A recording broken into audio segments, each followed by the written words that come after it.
अस्सलाम वालेकुम दोस्तों, मेरा नाम है कैसर अब्बास और आज की वीडियो में हम बेसिकली बात करेंगे बिजनेस की कितनी फॉर्म होती हैं, यानी कितनी टाइप्स होती हैं बिजनेस की। अगर आप इस बारे में पहले से जानते हैं तो आप कमेंट डाउन करें बिजनेस की कितनी टाइप हैं और कौन कौन सी हैं।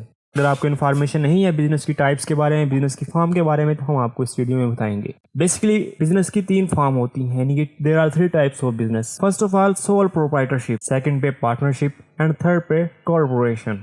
सोल प्रोप्राइटरशिप में जो बिजनेस होता है वो एक शख्स का होता है, यानी कि ये बिजनेस में एक शख्स, उसका फायदा, उसका नुकसान, उसमें इन्वेस्टमेंट, उसमें काम एक ही शख्स कर रहा होगा। मतलब जो बिजनेस है उस पे काम भी वही शख्स करेगा, उसका इन्वेस्टमेंट भी वही शख्स करेगा, बिजनेस को बढ़ाएगा भी वही शख्स, लगाएगा भी वही शख्स, यानी कि तमाम तर काम उस बिजनेस में वही शख्स कर रहा होगा। उसका प्रॉफिट का ओनर भी वही शख्स होगा, उसके लॉस का ओनर भी वही एक शख्स होगा, यानी कि बिजनेस उस एक शख्स का होगा। ऐसे बिजनेस को सोल प्रोप्राइटरशिप कहते हैं, यानी कि वो बिजनेस जो कि किसी एक शख्स का हो। यूएस की अगर बात करें तो ये बिजनेस 73% ऐसे बिजनेसेस हैं जो कि सोल प्रोप्राइटरशिप में है। सिर्फ यूएस में नहीं, अगर आप पाकिस्तान में देखते हैं तो पाकिस्तान में भी आप देख सकते हैं कितने ऐसे बिजनेसेस हैं जिनको एक शख्स हैंडल कर रहा होता है। अगर किसी शॉप पे जाएं, शॉप को एक शख्स हैंडल कर रहा होता है, वही आके झाड़ू देता है और उसके बाद वही उसका प्रॉफिट होता है, उसको शाम टाइम लेकर जाता है। अगर आप बाइक शॉप की बात करें तो वहां पर भी ऐसा ही होता है कि एक शख्स उस बाइक शॉप को चला रहा होता है। अगर आप पर्सनल ट्रेनर की बात करें तो वो भी ऐसा ही होता है। जो बिजनेस की ये टाइप है, इस टाइप के अंदर कोई आपके पास कोई स्किल है, उस स्किल को भी आप सेल कर सकते हैं, उस स्किल के थ्रू भी आप इस बिजनेस को चला सकते हैं। अगर आप कोई ट्रेनर है, अगर आप ग्राफिक डिजाइनर है, अगर आप वेब डिजाइनर है, तब भी आप ये काम कर सकते हैं। ये काम ऑनलाइन या ऑफलाइन भी हो सकते हैं, यानी कि ये बिजनेस, इस बिजनेस को आप ऑनलाइन रन कर सकते हैं या फिर आप ऑफलाइन भी रन कर सकते हैं। अब अगर बात करें इस बिजनेस की स्ट्रेंथ और वीकनेस की, तो इस बिजनेस में जो भी प्रॉफिट होगा वो ओनर का होगा, यानी कि जो इस बिजनेस को चला रहा है वो तमाम तर प्रॉफिट रखेगा। उसके बाद अगर बात करें तो लो कॉस्ट ऑर्गेनाइजेशन में इस बिजनेस को चलाने के लिए आपको इतनी कॉस्ट नहीं पे करनी पड़ती, यानी कि अगर आपने कोई शॉप बनानी है तो उसके लिए आपको मैक्सिमम 1,50,000 तक की आप शॉप बना सकते हैं। अगर आपके पास 1,000 रुपए हैं तब भी आप शॉप बना सकते हैं। अगर आप बात करें इंडिपेंडेंस की, तो ये बिजनेस बिल्कुल इंडिपेंडेंस, यानी कि अगर आपकी मर्जी होगी आप शॉप पे जाएंगे, अगर आपकी मर्जी नहीं होगी तो शॉप पे नहीं जाएंगे। किसी की फोर्स आप पे नहीं होगी। अगर आप 10 दिन शॉप को बंद रखेंगे कोई आपसे आके नहीं पूछेगा। अगर आप 24 घंटे उस शॉप को खुला रखेंगे तब भी आपसे कोई नहीं पूछेगा। ईज ऑफ डिसोल्यूशन,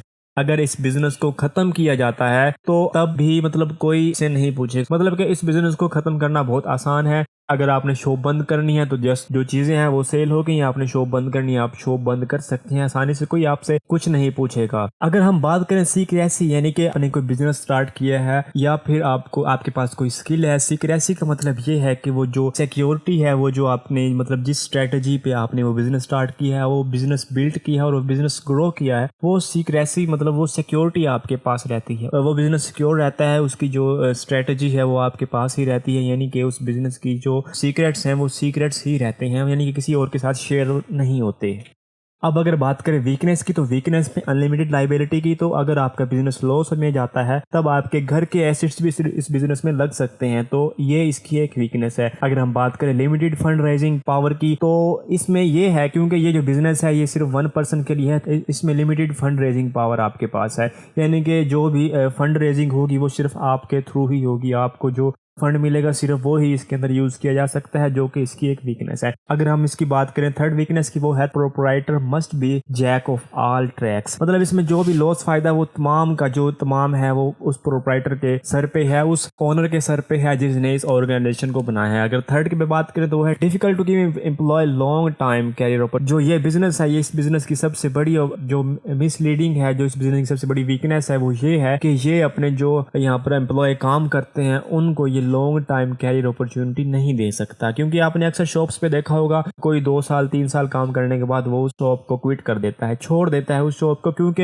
ये बिजनेस ऐसा है जो कि अपने एम्प्लॉय को लॉन्ग टाइम कैरियर अपॉर्चुनिटी नहीं दे सकता। व्हेन प्रोप्राइटर डाइज, अगर इसका मालिक है, अगर इस बिजनेस का जो ओनर है वो अगर मर जाता है तो ये बिजनेस है जो वो लैग कर जाता है, वो बिजनेस गिर जाता है, वो बिजनेस आगे चल नहीं पाता, क्योंकि जो भी सीक्रेट्स होते हैं वो उसी ओनर के पास होते हैं, ये बिजनेस कैसे चलाना है। आपने मोस्टली देखा होगा कि अगर कोई शॉप है तो उसका ओनर मर जाता है या सपोज वो ओनर नहीं रहता तो वो शॉप वहीं पर रुक जाती है, तो ये सबसे बड़ी इसकी जो है वो वीकनेस है। अब हम बात करते हैं सेकंड नंबर वाले बिजनेस टाइप की। सेकंड नंबर पे जो बिजनेस टाइप है वो है पार्टनरशिप। पार्टनरशिप में आप समझ ही गए होंगे कि दो या दो से ज्यादा लोग मिलकर कोई भी बिजनेस करते हैं, ऐसा बिजनेस पार्टनरशिप बिजनेस कहलाता है। यूएस में तकरीबन 7% ऐसे बिजनेसेस हैं जो कि पार्टनरशिप पे हैं, और ये business longer than sole proprietorship, यानी कि ये बिजनेस सोल प्रोप्राइटरशिप से लॉन्गर होते हैं, क्योंकि इस बिजनेस में प्रोप्राइटरशिप की बात करें तो उसमें एक शख्स उस बिजनेस को चला रहा होता है। लेकिन जो ये पार्टनरशिप वाला बिजनेस है, इस बिजनेस में दो या दो से ज्यादा शख्स होते हैं, तो जाहिर है कि longer than sole proprietorship. Example की बात करें तो insurance and real estate industry है जो कि मतलब इस बिजनेस की एग्जांपल्स है। अगर हम बात करें इस बिजनेस को चलाने के लिए एक आर्टिकल दरकार होते हैं, यानी कि आर्टिकल ऑफ पार्टनरशिप, जिस पे लिखा जाता है कि इस बिजनेस के रूल्स क्या होंगे, इस बिजनेस को कैसे डिवाइड किया, इसका जो प्रॉफिट होगा वो कितने % शेयर होगा, इसका प्रॉफिट क्या होगा, मतलब इस बिजनेस को कैसे स्टार्ट किया जाएगा, बिजनेस के बारे में। और उसके बाद जितने भी रूल्स होते हैं वो इस आर्टिकल में लिखे जाते हैं और इसके बाद आर्टिकल को सिग्नेचर किया जाता है, तो ये आर्टिकल ऑफ पार्टनरशिप कहलाता है। उसके बाद अगर इस टाइप की स्ट्रेंथ और वीकनेस की बात करें तो कैन रेज मोर फंड्स। अगर स्ट्रेंथ की बात करें तो पार्टनरशिप में फंड रेजिंग वाला सिलसिला है वो ज्यादा है, यानी कि इसमें ज्यादा लोग हैं तो इसमें फंड रेजिंग भी ज्यादा कर सकते हैं। बोरिंग पावर इनहेंस्ड, इसमें बोरिंग पावर भी ज्यादा हो सकती है, क्योंकि अगर प्रोप्राइटरशिप वाली बात करें तो उसमें एक शख्स होता है, उसमें बोरिंग पावर भी कम लगती है, लेकिन इसमें दो या दो ज्यादा शख्स है तो जाहिर है। उसके बाद अगर मोर available of brain skills and power भी ज्यादा होती है, क्योंकि ज्यादा लोग हैं, ज्यादा ब्रेन तो ज्यादा यहाँ पर स्किल्स ऐड होती हैं, ज्यादा पावर ऐड होती है, तो वहाँ पर बिजनेस वहाँ पर ग्रो करने के ज्यादा चांसेस होते हैं। उसके बाद अगर बात करें सिंगल टैक्सेशन की, सिंगल टैक्सेशन जैसे कि प्रोप्राइटरशिप में था कि सिंगल टैक्सेशन में जस्ट वन टाइम आपको जो टैक्स है वो पे करना पड़ता है। अगर हम बात करें वीकनेस की, वीकनेस में अनलिमिटेड लाइबिलिटी वही सेम है, सोल वही सेम है प्रोप्राइटरशिप वाला। उसके बाद अगर बात करें partnership dissolved when partner die, हाँ ये बात है, अगर दो पार्टनर है, दो पार्टनर ने किसी भी एक बिजनेस को स्टार्ट किया है, तो जो अगर एक पार्टनर मर जाता है तो जो पहले वाला पार्टनर है वो जो मतलब जो ये बिजनेस है वो वहां पर डिसॉल्व हो जाएगा, वो बिजनेस मतलब उस बिजनेस को आगे लेकर चलना मुश्किल है। उसके बाद अगर बात करें तो डिफिकल्टी टू लिक्विडेट और ट्रांसफर टाइप है बिजनेस की, इस टाइप को बिजनेस को लिक्विडेट करना या ट्रांसफर करना बहुत ही मुश्किल होता है, क्योंकि दो पार्टनर होते हैं, दो या दो ज्यादा पार्टनर होते हैं, और इस बिजनेस को ट्रांसफर करना या सेल करना, बिजनेस को पैसों में कन्वर्ट करना यहाँ पर बहुत मुश्किल होता है, और ये है इसकी वीकनेस।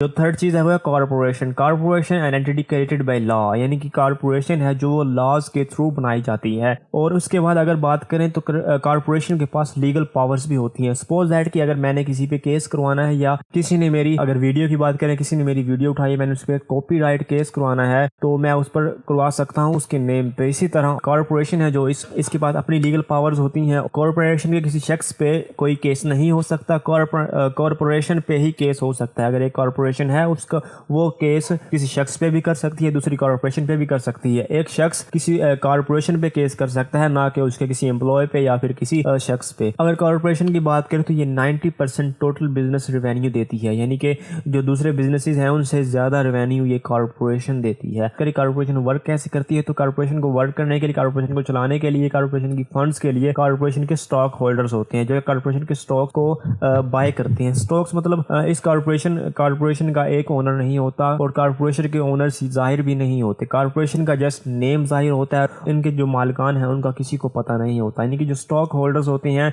कोई भी घर बैठकर कॉर्पोरेशन के स्टॉक्स ऑनलाइन या ऑफलाइन परचेज कर सकता है, और वो स्टॉक्स अपने पास रखकर वो कॉर्पोरेशन का मालिक बन सकता है। जो शख्स ज्यादा स्टॉक्स खरीदेगा वो ज्यादा मालिक होगा उस कॉर्पोरेशन का, जिसके पास कम स्टॉक्स होंगे वो कम मालिक होगा, लेकिन मालिक वो भी होगा। कॉर्पोरेशन में जो शख्स स्टॉक खरीदता है उसको स्टॉक होल्डर कहते हैं। तो ये थी 3 टाइप बिजनेस की। इन 3 टाइप्स में से आप कौन सा बिजनेस कर रहे हैं हमें कमेंट करके जरूर बताएं।